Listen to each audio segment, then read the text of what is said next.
tu ni con lạ đến pen Zogam lim ma Belawi ichi pen Zosai ga mazong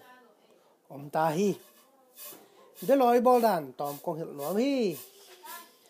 Belawi te pen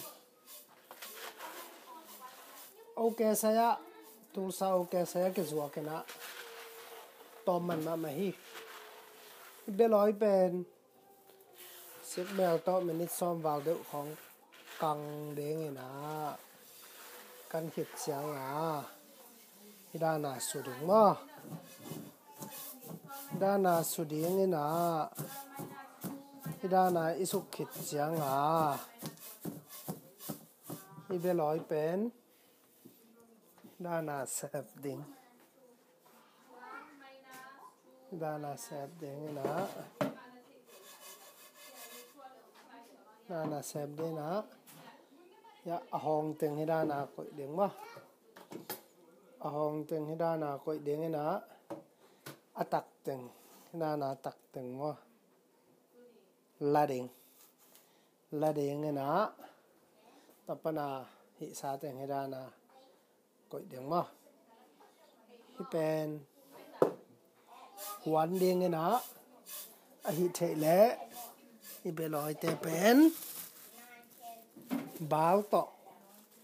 bal mà bal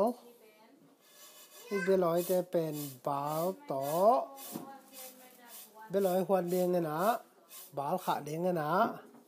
toa khít chiang ấn cầm mà ya ấn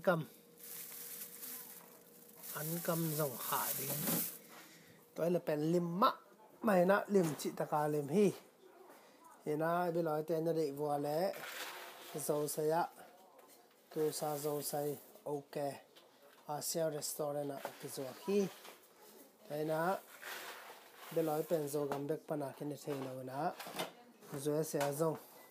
để bằng na cái ngã tai na lim mạ mà hi Tulsa New Zogam pen bị nói zong cái ngã tai mà này na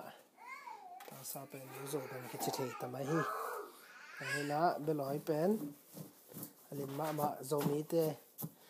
mẹ lắc pana alim pen pol khát ai mà nè na Belawi bol dan dạ không hiểu tiếng hi chỉ ni đông đầm